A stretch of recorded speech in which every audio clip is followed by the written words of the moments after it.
If you are new, subscribe the channel and press the bell icon to receive regular notifications about my videos regarding job updates or computer science topic that I make.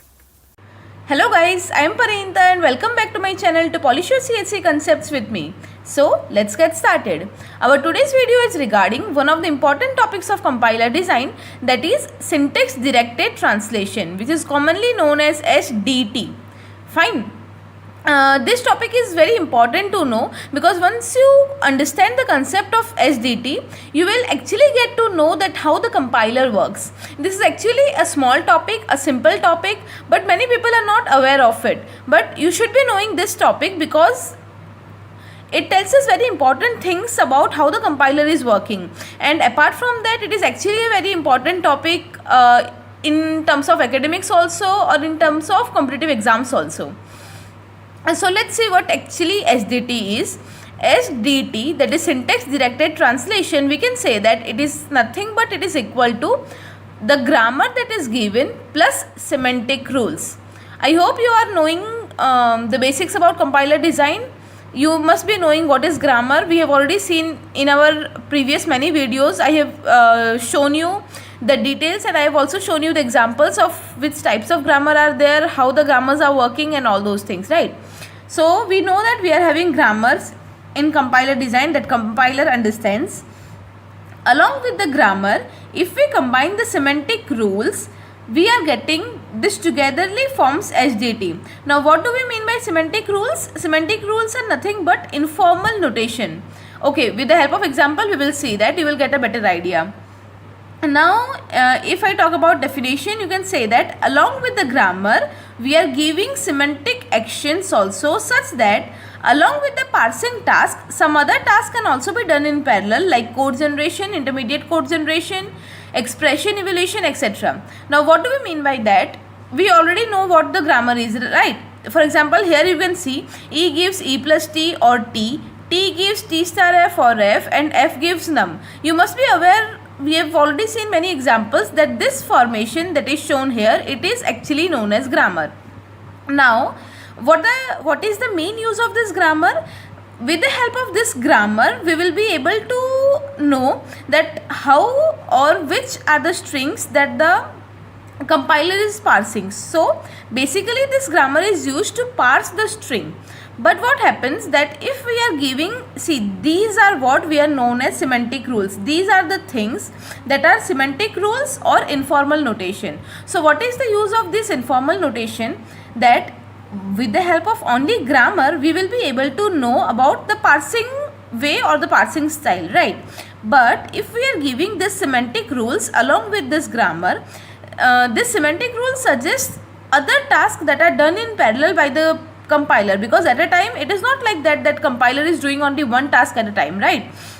So with the help of grammar, no doubt it will be parsing the string, but along with it, with the help of the semantic rules, the compiler are doing, if we are giving the semantic rules to the compiler will be doing other tasks in parallel, like intermediate code generation, expression evaluation. All those important tasks can be done in parallel, right?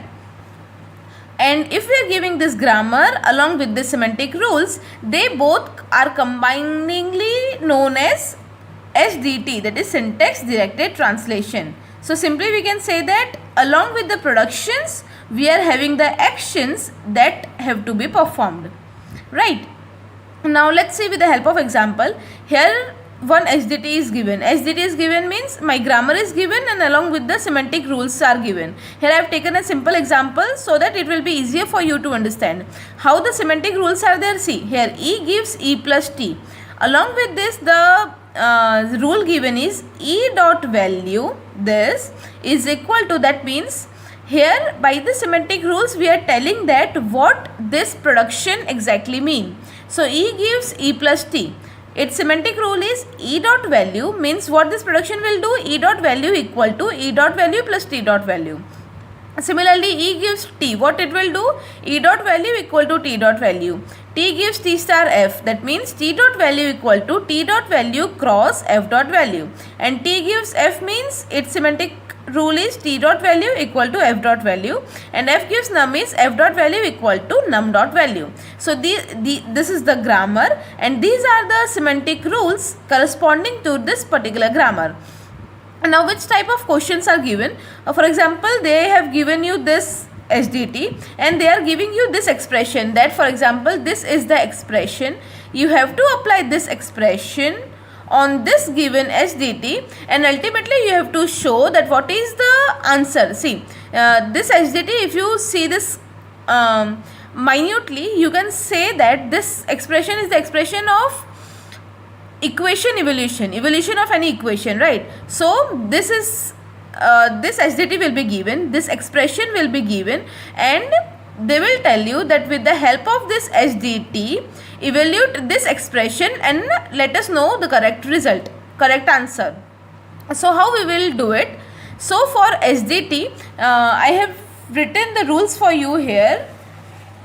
See, these are the main 3 rules or 3 steps that you have to keep in mind while solving any SDT. Again, this is the example, this is the question. Fine, you will be given like this SDT, you will be given one expression, and with the help of this SDT, you have to evaluate this expression. So which is the what are the main steps to evaluate such SDT? The first step is to generate parse tree from the given grammar.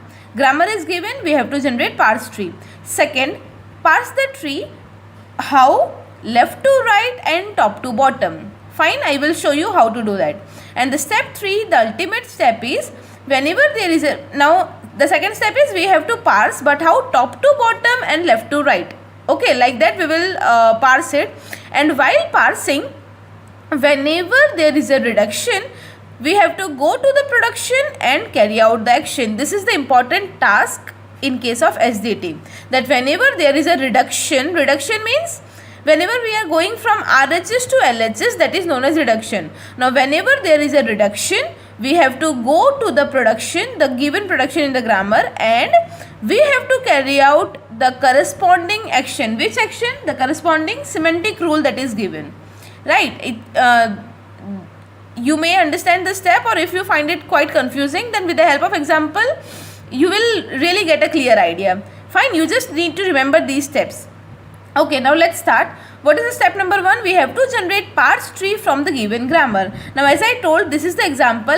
This is the example of the grammar that is given to us. So with the help of this example, we have to generate the parse tree. So that is very simple. How we are generating the parse tree? We are always starting with the starting symbol. Here what is the starting symbol given to us? Capital E. So we will start with capital E. Now don't see anything else. Don't see the digits. Whatever I am saying, follow the steps and you will get it. The first step is we have to generate the parse tree from the grammar. Now for generating the parse tree, we will start with the starting symbol. Here the starting symbol is capital E, so we will start with the capital E. We are starting with this capital E. Now capital E is giving E plus T, so we are expanding it and E gives E plus T. Now again E gives what? T. So E gives T, T gives F, and F gives num. See, this is a simple step how to generate tree. You must be knowing that. So with the help of this grammar, we are generating this tree. Because in this video, our motive is not to learn how to generate a tree. We will just see how SDT works. Fine. So we will generate a tree, and this is actually a very common grammar that we are using mostly in all the examples. So you must be aware of this tree also. Fine. So with the help of given grammar, we will generate this tree. So first step is over, that we have generated this parse tree from the given grammar. Now what is the second step? We have to parse the tree from left to right and top to bottom. Fine, we will do that. And the third step is whenever there is a reduction, we have to go to the production and carry out the action. Now this is an important task. I will show you how to do it.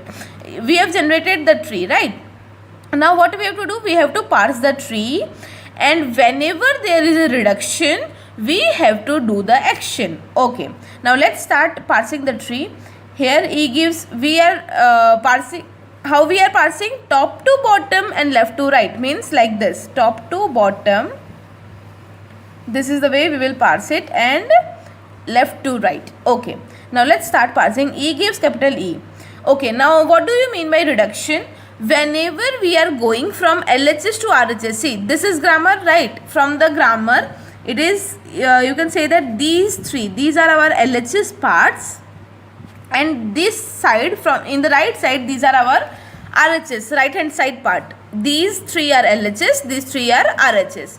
Now what the rule says, whenever we are expanding from LHS to RHS, that is not reduction, but whenever we are doing the opposite, you are getting, whenever we are getting E from E, if I am getting from E plus T, I am getting from E T, whenever I am getting from LHS to RHS, that is not reduction, but the opposite, whenever I am getting RHS from RHS, whenever I am getting LHS, means whenever from num I am getting F, or from F I am getting T, whenever in the opposite direction I am getting like this is known as reduction.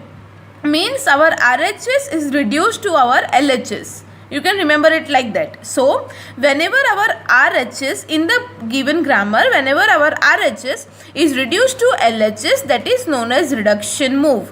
And whenever there is a reduction, whenever we come across any reduction, we have to perform the corresponding action. That is what SDT says. Fine. Okay, now let's see. We are passing from here. Now E gives E plus T. E gives E plus T. So this is left to right. We don't have to do anything. That is not reduction. E gives T. Again E gives T. That is not reduction. T gives F. T gives F. It is not reduction. F gives num. Again F gives num. That is not reduction. So we have completed up to here. See, we are parsing like this. We have completed up to here. Now again we have to go right to left. We have to go left to right. So we have come up to this. Now here what is F is giving, num is from this side, we are checking. Now we have reached up to here. There is up to this point we have got no reduction yet. Now we are coming here up to here, what we are getting, that num is giving F, num gives F. So yes, this is reduction, that my RHS is reduced to LHS, num is reduced to F. So here it is reduction. Now we have to see the corresponding action. Num gives F, so the corresponding action is F dot value. Initially, after making the tree, we have to see that what is the expression that is given to us. In this case, the expression given to us is 2 plus 3 star F. So what we will do after making the whole tree, we will get tree like this. What we will do, we will assign the numbers 2 plus 3 star F. So we will assign 2 plus 3 star F. So basically we have assigned this num as 2, this num as 3, this num as 4. Got it? Because this is the expression that is given to us. If the expression is different, we will assign it differently, right? So we have already assigned this num as 2, this num as 3 and this num as 4. Well, now where were we? We were reducing it. So num is reduced to F, num is reduced to F. This is reduction. So the corresponding action we have to do is F dot value is equal to num dot value. Now already we know that num dot value is given to us 2. We have already assigned it. These three are the things that we have assigned as per the expression given to us. Now here what my action says, that F dot value is equal to num dot value. So num dot value is 2. So now this F dot value will become 2. Got it? Okay. Now we will proceed further. T, F gives T. Now F gives T. This is again RHS is reduced to LHS. You are getting the difference, right? Here again LHS is reduced to RHS. That means again this is my reduction move. So I have to see the action. The action is T dot value equal to F dot value. Now T dot value will be equal to what? F dot value. F dot value we have already written it as 2. So again this T will also become 2. Fine, this T will also become 2. Now again we will proceed further. What we got? T gives E. Now T gives E is again reduction, and what is the action? E dot value equal to T dot value. Now E dot value equal to T dot value. So this T will also become will also become 2. Now again here we are going no reduction move. Here T gives T star F. T gives T star F. This is not reduction, this is forward. T gives F. T gives F is again not reduction. F gives num. This is again not reduction because this is LHS to RHS. Okay, so we don't need to do anything. We don't need to do anything unless it is reduction. Fine. Now again we are proceeding. Num is giving F. This is reduction. So F dot value equal to num dot value. So num is, in this case, num is 3. So this F will also get the value 3. Now again we are forwarding. F gives T. F gives T is again reduction. T dot value equal to F dot value. So this T will get the value of F, that is again equal to 3. Now again we will proceed to parse. No reduction. F gives num. F gives num is LHS to RHS. So it is not reduction. Again we will move forward. Here num gives F. Yes, num gives F is again reduction because RHS to LHS. So we will get what? F dot value equal to num dot value. In this case my value of num is 4. So I will assign 4 to this F. Alright, now again we are proceeding further. Now here, after proceeding up to this, what I am getting? T star F is reduced to T. T star F is reduced to T. Yes, it is RHS to LHS. So yes, it is reduction. So what is the corresponding action that I have to perform? That T dot value equal to T dot value star F dot value. So T dot value is 3. Okay, T dot value, the new T dot value will be equal to what? New T dot value will be equal to what? T dot value star F dot value. T dot value here is 3 star F dot value here is 4. So I am getting 12. 3 cross 4 will be 12. That means this T dot value, the new T will get the value 12. Right? Okay. Now we are again proceeding further. And this is again E plus T gives E. Let's search it. Here it is. E plus T gives E. So again here it is RHS to LHS. That means it is a reduction move. That E plus T is reduced to E. So what is the action? That E dot value, the new E dot value will be equal to what? E dot value plus T dot value. This E dot value plus this T dot value. So 2 plus 12 we will get 14. So this E will be assigned 14. Now this is the starting symbol. Our ultimate symbol, the value we got is 14. That means we can say that whatever the expression was, the value of that expression, the ultimate result we got is 14.